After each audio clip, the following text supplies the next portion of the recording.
오늘 여러분과 함께 알아볼 지혜는 나이가 들수록 더욱 더 조심해야 하고 잘못하면 나이값도 못한다는 소리를 들을 수도 있는 고쳐야 할 행동 3가지에 대해서 함께 알아보려 합니다.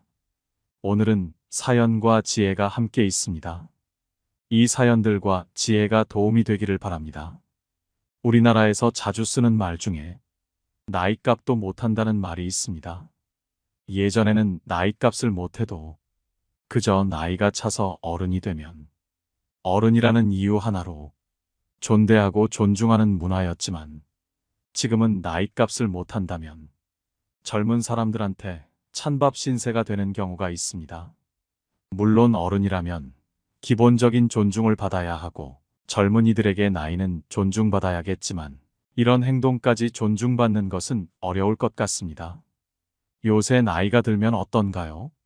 자녀들에게까지도 대접을 못 받는 그런 경우가 되어버렸습니다. 시대를 잘못 타고난 점도 있겠지만 이 세상을 살아가려면 어떻게 하겠습니까? 이 시대를 원망만 할 수는 없잖아요. 우리는 이 시대를 살아가야만 합니다. 그렇기에 결국은 시대의 흐름에 맞춰 우리가 고쳐가며 살아가야만 합니다.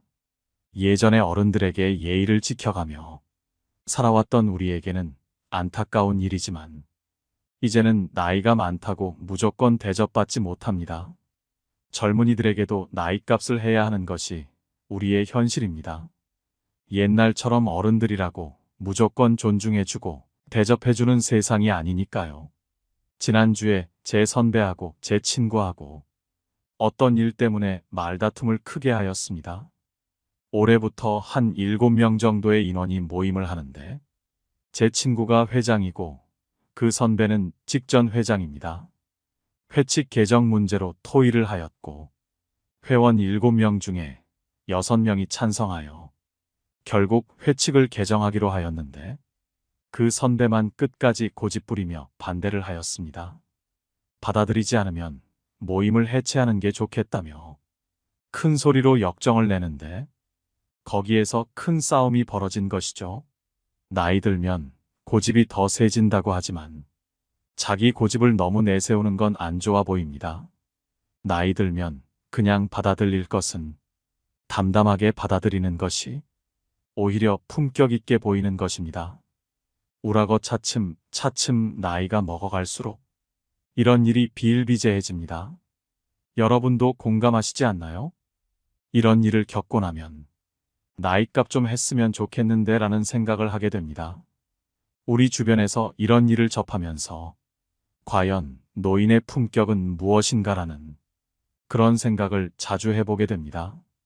엊그제 젊은 사람들을 대상으로 강의를 하면서 여러분들이 노인을 봤을 때 떠오르는 이미지를 꾸밈없이 솔직히 이야기해보라고 하니까 꼰대, 이기적, 반말, 고집불통 등의 그런 단어를 이야기하더군요.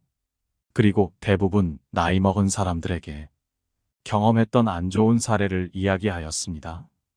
지하철에서 자리를 양보했는데도 고맙다는 말 한마디 없었던 할아버지, 식당에서 실수로 할머니 치마를 밟아서 죄송하다고 머리 숙여 인사하였는데도 큰 소리로 욕을 하던 할머니 등등 그동안 노인 세대에게 쌓였던 것들을 전부 쏟아내는데 제가 민망할 정도였습니다.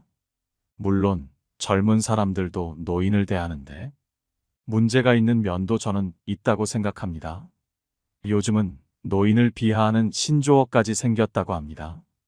벌레 충자를 붙여가지고 연금충이니 지하철을 공짜로 타니 무료충이라고 부르며 이런 폄하하는 말들이 생기고 있다고 합니다. 젊은 세대들이 노인 혐오가 극심해지는 이유가 무엇일까요?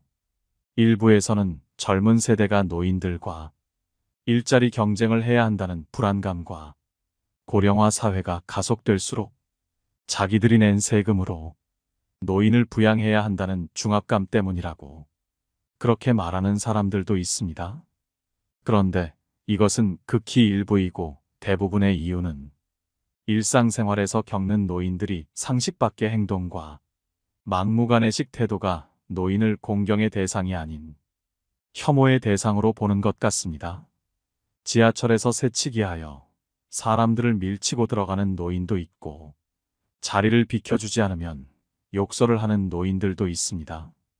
또한 아무 데서나 큰 소리로 떠드는 노인 등등. 그런 사례가 우리 노인의 품격을 바닥으로 떨어뜨리는 것이죠. 물론 대부분 노인들은 상식을 지키지만 일부 이런 노인들이 우리 모든 노인들의 이미지를 갖고 있습니다. 왜냐하면 좋은 것은 기억에 잘 안 남지만 안 좋은 것은 평생 기억이 나거든요. 그렇기에 노인에 대해 안 좋은 인식만이 점점 쌓여가는 것 같습니다. 나이가 점점 들어가면서 시대 변화를 따라가기에 버거운 것을 부인할 수는 없습니다. 우리는 그동안의 시대를 살아오며 직접 경험해본 지혜는 있으나 급격히 변하는 세상을 따라가기 위한 그런 지식이 모자라기 때문이 아닌가. 저는 그렇게 봅니다. 그 부족함을 대신할 수 있는 것은 품격이라고 생각합니다. 곱게 늙어간다는 것은 무엇일까요? 제가 생각하기에 곱게 늙는다는 것은 관리하여 꾸민 외모가 아니라 자연스럽게 풍겨지는 품격입니다. 얼마나 오래 살았느냐가 중요한 것이 아니라 어떻게 살았느냐가 중요하다고 하고, 또 몇 살인가가 중요한 게 아니라 얼마만큼 나이값을 하며 올바로 살고 곱게 늙어가고 있느냐가 중요하다는 말입니다. 문제는 나이값을 해야 한다는 거예요. 누구나 추하게 늙고 싶지 않지만 현실은 그렇지 못한 사람들도 많습니다. 이런 것 때문에 노인들은 고민하고 있습니다. 그렇다면 노인으로서의 품이라는 것은 과연 어떻게 만들어갈 수 있을까요? 노인에게 나오는 여유야말로 젊은 사람들은 따라올 수 없는 노인만의 품격이라고 생각합니다. 저 어르신은 뭔가 다르다. 이런 인상을 주는 것이죠. 늙어도 가난해도 품격 있을 수 있습니다. 우아함이란 것은 늙어가는 노인들의 아름다운 삶 그 자체입니다. 농촌에 묻혀 사는 사람들 중에서도 남다른 품위를 지켜가는 노인들이 많습니다. 열심히 변하는 시대에 적응하며 자기 삶을 만들어가고 있는 사람들이 많이 있죠. 노인들이 자신의 품위를 지키기 위해서는 읽고 배우고 건강하게 100세의 청춘으로 살아가야 합니다. 노인으로서 존경받고자 한다면 스스로 존경받을 만한 가치 있는 사람으로 변해야 합니다. 말만 많고 젊은 사람들에게 아무 얘기나 내뱉는 것이 아니라 삶에서 배운 경험을 바탕으로 그들에게 가치 있는 말을 내뱉고 여유 있는 행동으로 품격을 보여주어야 한다는 겁니다. 진정한 노인의 품위는 생활의 엄격성, 욕구의 절제와 더불어 매사에 올바른 행위에서 나온다고 생각합니다. 얼굴에 그려진 죽은 깨를 제거하고 옷만 잘 입으면 품격 있는 것이 아닙니다. 늙어감이라는 것은 무엇일까요? 그것은 아무것도 없는 무로 돌아가는 과정입니다. 이제까지의 삶이 도전이었다면 노년기로 접어들어가서는 내면의 성찰 속에서 아름다운 마무리를 준비하는 단계라고 봅니다. 내 얼굴에 주름살이 보기 싫지만 품위가 갖춰진다면 외모와 상관없이 사람들의 존경과 사랑을 받을 수 있을 것입니다. 노인들은 후손들에게 험한 강물을 잘 건너오라고 다리를 놓는 봉사자들이 아닌가, 저는 그렇게 생각합니다. 노인이 되어 어질고 의롭게 선비처럼 살아가는 마음도 필요하다고 봅니다. 미래는 현재의 마음가짐과 깊은 성찰에 따라 이루어지는 건 아니겠습니까? 지혜로운 사람들은 말하지요. 미래는 현재의 결과라고 말입니다. 그러니 늙었지만 생애의 마지막 프로젝트가 무엇인지를 고민해 볼 때라고 저는 생각합니다. 이것이 어렵다면 제가 몇 가지 방법을 구체적으로 말씀드리겠습니다. 나이 들어도 환영받는 사람이 되려면 몇 가지 조건이 충족되어야 합니다. 첫째로, 밝은 얼굴을 하는 것입니다. 모든 사람을 대할 때 반갑게 먼저 인사하며 항상 미소로 사람들 대하는 것이죠. 옛말에 웃는 얼굴에 침 뱉지 못한다는 말이 있습니다. 저 같은 경우에도 평소에 잘 웃지 않아서 가만히 있으면 화난 사람 같다는 말을 많이 듣습니다. 그런데 제 친구는 매일같이 웃습니다. 그러니까 그 친구 주변에는 사람들이 잘 모이죠. 인생을 살면서 솔직히 웃을 일이 그렇게 많지 않은 것이 현대사회의 슬픈 현실입니다. 그런데 우리가 억지로라도 자주 웃으면 실제로 웃을 일도 많이 생기고 질병도 치료된다고 합니다. 미국의 로만 컨센스라는 사람이 강직성 척추염에 걸려서 전신이 쑤시고 아픈데 웃을 때는 안 아픈 것을 발견하고 하루 종일 웃으려고 노력하여 거짓말같이 그 질병을 치료하였다는 이야기가 있습니다. 인생을 무겁게 생각하면 한없이 무겁고 가볍게 생각하면 한없이 가벼운 것입니다. 엊그제 친구들하고 우리들이 남아있는 세월에 대해서 한번 얘기해 봤는데 60대 중반을 넘겼으니 85세까지 산다고 해도 20년 남짓하게 밖에 남지 않았으며 왕성하게 활동할 수 있는 세월은 10여 년밖에 없다고 하소연하였습니다. 이렇게 남은 세월을 생각해 보니 인생이 참 부질없고 세월이 참 빠르다는 생각이 듭니다. 너무 찡그린 얼굴로 살지 말고 거리지 말고 웃으면서 살아가는 것이 좋겠다는 생각을 하게 되더군요. 두 번째로, 환영받는 사람이 되려면 다른 사람들에게 선한 영향력을 주려고 노력해야 됩니다. 돈만 많다고 선한 영향력을 줄 수 있는 것이 아니죠. 오히려 졸부들은 자기 욕심을 취하기 위하여 다른 사람들에게 피해를 주는 경우도 있습니다. 가진 것이 없어도 우리는 얼마든지 좋은 영향력, 선한 영향력을 다른 사람들에게 줄 수 있습니다. 말 한마디 따뜻하게 할 수도 있고, 솔선수범하여 봉사활동을 할 수도 있고, 내 주변을 둘러보고 찾아보면 얼마든지 우리는 선한 영향력을 주면서 살아갈 수 있을 것입니다. 세 번째로, 예의와 에티켓을 지키는 행동을 해야 합니다. 나이 들어서도 서로 간의 예의가 필요합니다. 어떤 사람은 나이를 먹었다고 후배들에게 무조건 말을 놓는 경우가 있는데 이것은 참으로 보기가 안 좋습니다. 후배한테도 후배님 아우님이라는 호칭을 쓰면 후배들이 오히려 잘 따르는 것을 경험하게 됩니다. 그리고 공중도덕 등의 에티켓을 잘 지키는 것도 필요합니다. 나이 들었다는 핑계로 에티켓을 지키지 않는 사람들이 있습니다. 빨간불에 횡단보도를 무단횡단한다든지 담배꽁초를 함부로 버린다든지 같은 행동들 말입니다. 나이가 들수록 더더욱 사소한 일부터 잘 지킬 때 더 멋져 보이고 남에게 대접받을 수 있을 것입니다. 네 번째로, 환영받는 사람은 말보다 실천이 먼저인 사람입니다. 말이 앞서고 자기가 한 말에 대하여 하나도 실천하지 않는 사람은 남들에게 대접받지 못할 것입니다. 대접은커녕 무시당하기 쉽죠. 말을 적게 하고 오히려 행동으로 직접 보여주는 사람을 좋아하게 됩니다. 제가 아는 사람 중에 보는 사람마다 언제 밥 한 끼 하자고 하는데 그 사람하고 실제로 밥 먹었다는 사람은 없습니다. 나이 들어가면서 마음에 없는 말은 하지 말고 자기가 실제로 꼭 한 말에 대해서는 약속을 지키는 그런 멋으로 살아갈 때 우리는 훨씬 대접을 받을 수 있는 것입니다. 저는 일정표를 보고 약속을 합니다. 그리고 약속을 하는 동시에 일정표에 기록을 합니다. 이렇게 하면 약속을 지킬 수 있습니다. 다섯 번째로, 자식과 돈 자랑을 하지 않는 사람입니다. 제 친구 중에 돈 자랑을 하는 친구가 있습니다. 그런데 그 친구는 동창회비조차 잘 내지 않고 있습니다. 동창들 중에 그 친구는 왕따가 되고 있습니다.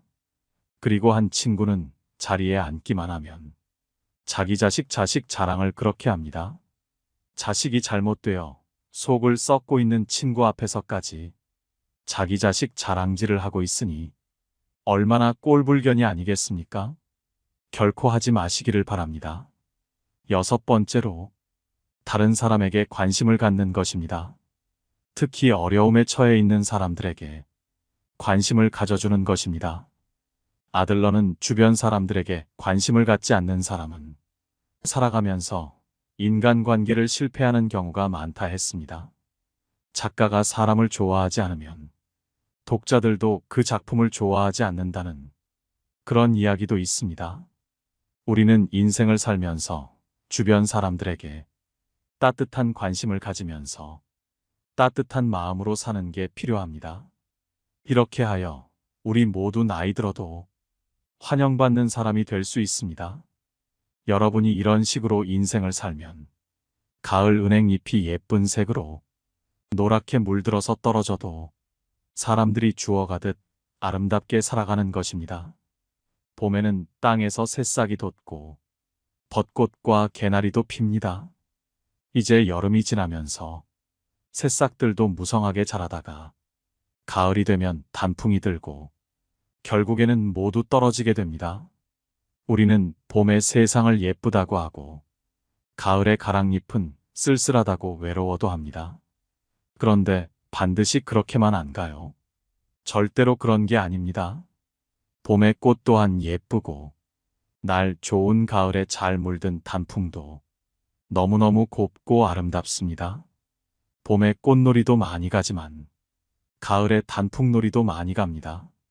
우리 인생도 그렇습니다. 아이가 처음 태어나면 어릴 때 살결도 부드럽고 얼굴도 새거여서 탱탱하고 이팔 청춘이라는 말처럼 10대 후반부터 젊을 때는 아름답죠. 그런데 늙으면 눈도 잘 안 보이고 귀도 잘 안 들려요. 여기서 더 나아가면 잘 걷지도 못하고 머리는 하얗게 됩니다. 늙으면 이제 끝났다 하고 말하기도 하는데요. 꼭 그렇다고만 할 수는 없습니다. 인생에 대해 얘기를 할 때 20대, 30대가 얘기하는 것과 60대가 얘기를 하는 것과 어떤 얘기가 더 깊이가 있고 신빙성이 있을까요? 당연히 나이 든 사람의 얘기가 더 깊이가 있을 겁니다. 살아온 세월과 경험은 무시할 수 없고 그에 따른 지혜도 다르니까요. 나이가 들어갈수록 이야기가 구수해지겠지요. 술도 익어야 맛있고요. 된장찌개도 된장국물이 재료에 잘 스며들어야 제맛이 납니다. 밥도 충분히 뜸이 들어야 됩니다. 라면 끓일 때도 적당히 삶아서 밀가루 냄새가 빠져야 먹을 수 있죠. 그게 바로 맛입니다. 우리 인생도 나이가 들면 삶의 맛이 있습니다. 늙어서 초라해지느냐, 아니면 원숙해지느냐, 이것은 몸뚱이의 문제가 아닙니다. 오로지 단 하나, 마음의 문제입니다. 그래서 가을에 잘 물든 단풍을 보면 봄꽃보다 더 예쁩니다. 날씨가 쌀쌀한데 빨간 노란 단풍 보면 얼마나 아름답습니까? 잘 늙어버리면 무지무지하게 예쁩니다. 입에서 나오는 한마디 한마디가 인생의 많은 경험에서 우러나오기 때문에 들을만 합니다. 어린 사람들이 깊이 없이 그저 조잘조잘 떠드는 것은 시끄럽기만 하지 영양가가 없는데 노인의 한마디는 말의 의미가 바다처럼 깊습니다. 늙어서 그런 멋을 잘 부릴 줄 알아야 합니다. 나뭇잎이 떨어졌는데 사람들이 주워가는 것은 단풍밖에 없다는 것을 기억해야 합니다. 누군가 새파란 잎이나 꽃을 주워가는 것 보셨습니까? 떨어졌는데도 사람들이 좋아하는 것은 바로 단풍입니다. 그렇기 때문에 여러분들이 단풍처럼 아름답게 물들면 자식한테 버림받을 일도 절대 없고 자식이 없어도 이웃이나 친구에게 더 나아가 세상에게 버림받을 일이 절대로 없습니다. 잘 늙어가기 위해서는 내려놓을 것은 내려놓고 버리지 말아야 할 것들은 반드시 챙겨가며 그렇게 인생의 후반전을 아름답게 만들어 나가시기를 바랍니다. 그리고 만일 아직 노후를 걱정하지 않는 젊은 나이라면 이 말을 기억하세요. 꽃을 피우기 위해서는 고난을 견뎌야 한다는 사실을요. 우리 인생은 꽃과 같습니다. 봄이 오기 전 날씨가 자주 변덕을 부리곤 합니다. 이건 우리의 삶도 마찬가지죠. 인생의 길을 걷다 보면 아무리 대비한다 하더라도 예상치 못했던 걱정거리도 생기고 자신에 대해 불안감에 휩싸일 때도 있습니다. 허둥지둥대는 날도 있고 갑작스레 찾아오는 두려움으로 걸음을 멈춰서는 날도 있을 것입니다. 하지만 변덕스러운 날씨가 지나가면 언제나 따뜻한 봄은 옵니다.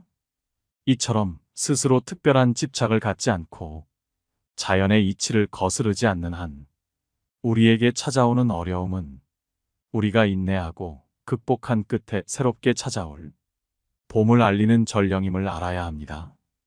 꽃들은 추위를 견뎌내서 화려한 꽃을 피워냅니다. 우리의 인생 역시 그런 시련의 시간이 지나고 나면 더욱 밝게 빛날 수 있다는 것을 잊지 마시길 바랍니다. 우리는 겸허한 마음을 되찾아야 합니다. 최근 사람들이 잃어버린 미덕 가운데 하나가 바로 겸허함입니다. 겸허함이란 항상 공손한 마음으로 머리를 숙이고 공을 다른 사람에게 돌리며 무언가 깨달음을 얻었을 때에도 스스로를 제어하며 담담하고 태연하게 행동하는 것, 서로 상대를 먼저 배려하며 양보하는 마음을 가지는 것 등을 말합니다. 물론 살면서 내가라는 자기 주장이 필요한 경우도 있죠. 그러나 우리가 이대로 겸허함으로 대표되는 아름다운 마음을 영영 잃어버린다면 사회적으로 큰 손실을 가져올 것이 명백합니다. 생각해보면 내가 가진 능력이나 역할이 전적으로 나만의 소유일 까닭은 어디에도 없습니다. 그것들은 모두 어쩌다 나에게 주어진 것이었으며 나는 그것을 갈고 닦는 노력을 했을 뿐인 것이죠. 아무리 뛰어난 능력도 또 그것이 만들어낸 성과도 그저 나만을 위해서 사용되는 것이 아니라 인류와 사회를 위해 사용하는 것이라고 여기는 것, 겸허라는 미덕의 본질은 거기에 있다고 볼 수 있습니다. 아직 노년에 접어들지 않은 젊은 사람들일수록 자기 중심적인 사고를 경계하세요. 갑작스레 비가 내리면 누구라도 젖을 수밖에 없는 것이 자연의 섭리입니다. 하지만 우산을 쓰면 젖지 않아도 됩니다. 비는 자연의 섭리에 순응하고 대처하는 우리 인간의 자연스러운 모습이죠. 이처럼 자연의 섭리를 파악하고 이에 스스로 대응하려는 태도를 가졌다면 설령 자기중심적인 생각을 갖고 있다 해도 그 사람에게는 문제될 것이 없습니다. 하지만 우산도 없이, 다시 말해 스스로 아무런 준비도 하지 않은 채 자신만 비에 젖지 않겠다는 생각을 하고 있다면 결국 어딘가에서 비에 젖고야 맙니다. 사람은 본디 제멋대로인 존재여서 타인을 부러워하거나 질투하는 일은 많지만 자신이 얼마나 좋은 처지에 있는지에 대해서는 의외로 무신경한 경우가 많습니다. 때문에 작은 일에도 불만을 갖기 일쑤죠. 이렇게 되면 자신의 능력이나 축복을 알지도 못하고 자신도 모르는 사이에 축복을 망가뜨리고 맙니다. 이런 사람에게 필요한 것은 자기중심적인 사고를 버리는 일입니다. 그리고 오늘은 어제처럼 보내지 마세요. 우리의 인생은 시간의 흐름에 따라 그만큼 현명해지고 발전해 나갑니다. 나이가 들어감에 따라 체력은 떨어지지만 점점 더 지혜로워지는 것처럼 말이죠. 아무리 똑같은 일상이 반복되는 것처럼 보여도 결코 같은 날의 반복은 아닙니다. 인류의 역사도 이렇게 반복적인 과정을 통해 지금껏 한 단계씩 발전해 왔잖아요. 어제의 모습이 오늘의 그대로 존재하지 않으며 그 모습은 매 순간순간마다 바뀐다. 다시 말하면 날마다 새롭다는 것인데요. 매일매일 새롭게 생겨나고 변하는 것이 우주의 이치입니다. 인간도 마찬가지로 이런 큰 섭리 속에서 삶을 영위하면서 시시각각 변해가고 새로운 모습으로 만들어져 갑니다. 우리가 폭풍우를 헤쳐나가려면 우산이나 우비 등의 준비가 필요하듯이 인생에서 고난을 헤쳐나가는데도 각오와 준비가 필요합니다. 거기에 더해 어떻게 우산을 쓰면 비바람에 제대로 맞설 수 있을지에 대해 미리 생각도 해야 하죠. 우리의 인생은 후퇴가 아닌 전진인 이상 어떻게든 뚫고 나가야만 한다고 생각하면 길은 반드시 열리게 되어 있어요. 지금 당장 무언가 어렵고 막히더라도 결코 포기하지 마시기 바랍니다. 그건 여러분의 긴 인생에 있어서 티끌조차 안 되는 사소한 일일 테니까요. 아직 인생의 전반전을 살아가는 여러분들은 너무 아득바득 살지 말고 자기 몸을 돌봐가며 지금 하고 있는 스포츠를 단거리 경주가 아닌 마라톤이라고 생각하며 하나하나 차근차근 쌓아 올리세요. 후반전에서 살고 있는 사람들은 아직 경기는 끝나지 않았으니 나이가 들었다고 좌절하지 말고 아직도 남아있는 길고 긴 인생, 행복한 말년을 위해 지금부터라도 자신을 사랑해 보시기 바랍니다. 전반전에서 빛나는 승리를 거두더라도 후반전에서 병마를 이기지 못하고 결국 패배로 마무리 짓는 일이 생겨서는 안 됩니다. 바쁘게 세상을 살아가는 우리 모두가 자신을 사랑하고 돌보며 살아가기를 진심으로 바랍니다. 항상 웃으며 행복함으로 가득한 그런 날들이 계속되길 바랍니다. 행복한 하루가 되시기를 바라며 영상 마치도록 하겠습니다. 긴 영상 시청해 주셔서 감사드립니다. 깨달음의 광장입니다.